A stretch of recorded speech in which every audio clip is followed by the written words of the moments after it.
자유한국당 지지도가 30%를 넘겼다. 네. 자유한국당 지지도와 민주당 지지도가 상당히 좁혀졌다. 남북관계도 네. 안 풀리니까. 안 풀리니까. 미세먼지뿐만 아니라 경제, 정치적인 문제에 대해서 그냥 미숙해요. 심하게 나경원 씨로 얘기하면 무능한 정권이죠. 유능하지가 못한 거죠.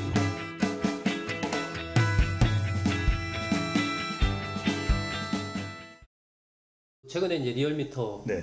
조사인데 상당히 관심을 끌었던 게 일단 자유한국당 정당 지지도가 네. 30.4%, 민주당 지지도가 37.2%, 자유한국당 지지도가 30%를 넘겼다. 네. 여기에 대해서 상당히 언론들이 의미를 부여했고, 네. 자유한국당 지지도와 민주당 지지도가 거의 이제 좀 상당히 좁혀졌다. 지금 환경 자체가 자유한국당이 좋다기보다는 대통령에 대한 반문 정서가 조금 더 꿈틀대거든요.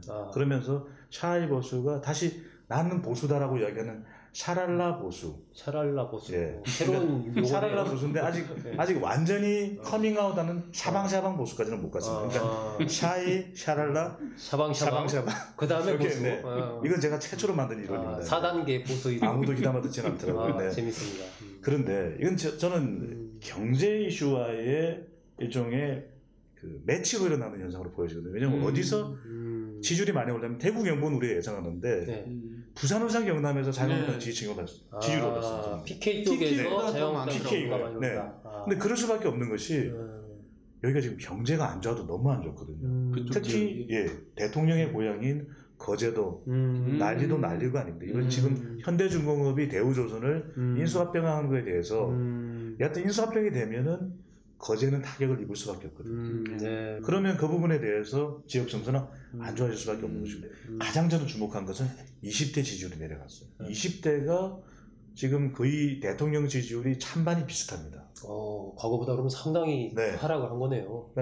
지금 80% 중반까지 내려가 있거든요. 근데 20대는 이제 이 정도 지지율이 나오면 내 편이다 라는 이야기를 하기가 어렵게 되는 거죠. 소장님은 저 경제 네. 이슈만 얘기했지만 사실 미세먼지도 굉장히 미세먼지 참 미세먼지도 안 좋습니다. 네. 미세먼지도 많이 네. 영향을 끼치고 그동안에 대통령 지지율을 가장 크게 떠받쳤던 남북관계도 네.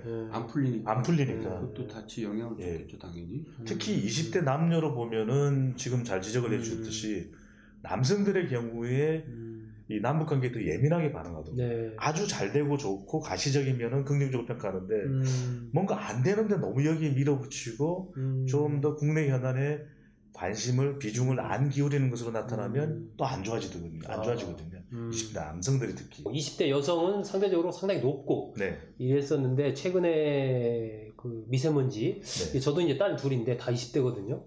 이렇게 얘기하는 걸 들어보면 그러니까 문재인 대통령이 미세먼지 부분에 대해서 공약을 했지 않습니까? 공약 그런 부분도 기억을 하고 있고 현실적으로 쉽지 않다는 건 알지만 생각보다 그런 부분들이 이제 그동안에 이루어진 것이 없으면서 상당한 실망감으로 나타나는 그러니까 안이하게 대처한 거죠. 그렇습니다. 그런 것 같아요. 바로 이슈 자체를 너무 이게 환경적인 이슈 정도로 봤던 것 같은데 국민들이 느끼는 체감은 훨씬 더 컸던 거죠. 근데 이 정부가 이제 사실 좀 조각조각 보면은 남북관계도 결국 이제 틀어졌지만 남북관계에 대해서는 굉장히 이제 점수를 많이 딴 편이죠.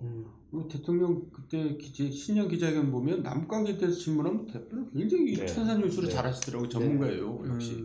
근데 이제 경제나 이런 쪽으로 가면 답변도 부실해지고 그러는데 실제로 미세먼지뿐만 아니라 경제 문제, 여러 가지 정치적인 문제에 대해서 굉장히 미숙해요. 그 원인이 어디에 있을까요? 그러니까 이제 좀 심하게 나경원 씨로 얘기하면 무능한 정권이죠. 그러니까 유능하지가 못한 거죠.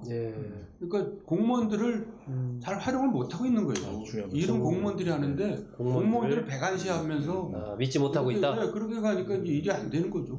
시키는 건 하고 또 한 가지는 뭐냐면 대통령이 너무나 또 깨알 짓이에요. 마이크로 매니지먼트. 그 청와대 수석 보좌관회에서 모든 얘기를 다 해요. 장관들이 뭐 나설 이유가 별로 없어졌어요. 대통령이 다 얘기하니까. 대통령 어젠다는 딱 몇 가지만 있어야 되고 장관들이 알아서 맡겨야 되는데 대통령이 다 얘기해버리면 장관들이 이제 얘기하는 것만 이제 하고. 국민들이 바라볼 때는 마치 이 장관 또 주무부처의 담당자들이 마치 대통령만 이렇게 바라보고 기다리는 것처럼 보이는 것이거든요. 지금 뭐 그렇게 보이죠. 실제 미세먼지가 그런데 이 온라인상에서의 재밌는 댓글이 있습니다.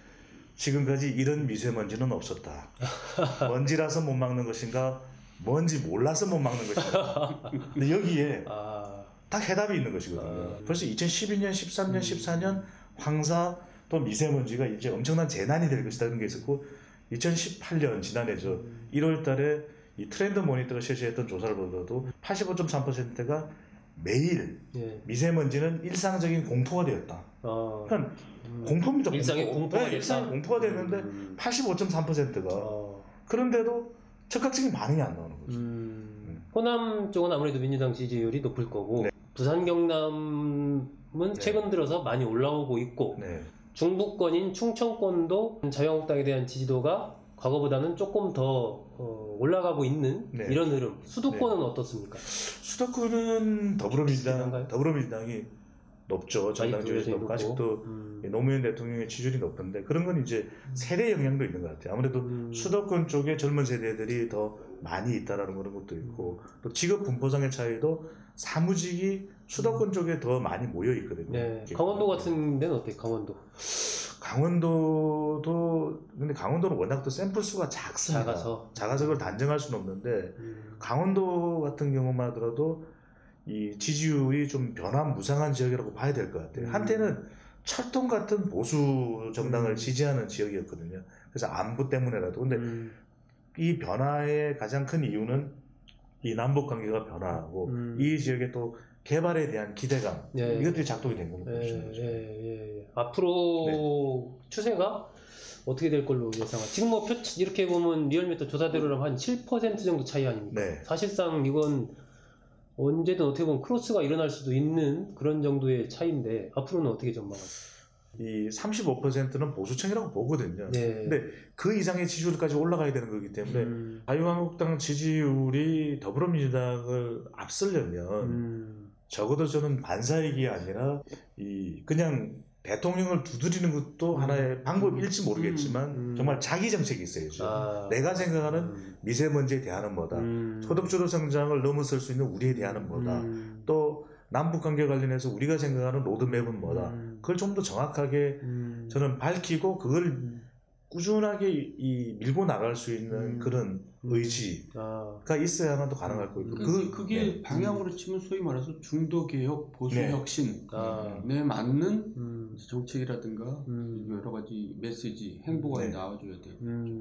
정 의원님이 만약에 지금 자유한국당의 전략가라면 그런 쪽으로 그래서 제가 이제 황교안은 오세훈이가 한 길을 가면은 그 길로 가는 거다 이렇게 얘기를 했는데 이제 대표가 됐으니까 이제 방향을 틀어야죠. 이제 중도층을 향해서 가야죠. 그래서 본인한테도 그게 필요한 거고. 오세훈의 길을 가라 황교안. 그러면 성공한다. 이제 뭐 전당대회는 끝이 났기 때문에 다른 후보의 의견은 분명히 내가 못 가지고 있는 또 보충할 수 있는 점이 분명히 있거든요. 그것을 가져온다면 그만큼 열린 거죠. 또 외연도 넓어지는 거고. 그래서 저는 꼭 이 말씀은 덧붙이고 싶은 게 중요한 건데 자유한국당이든 더불어민주당이든 정말 좋은 또 그런 아이디어를 우리 또 프로그램에서 얻고 있는 만큼 구독을 좀 꼭 눌러주시죠. 구독을 좀 꾹 눌러 간단하거든요. 구독을 좀 꼭 눌러주시면 역시 프로십니다. 좋은 아이디어를 더 빨리 받아볼 수 있다는 거. 너무 마음에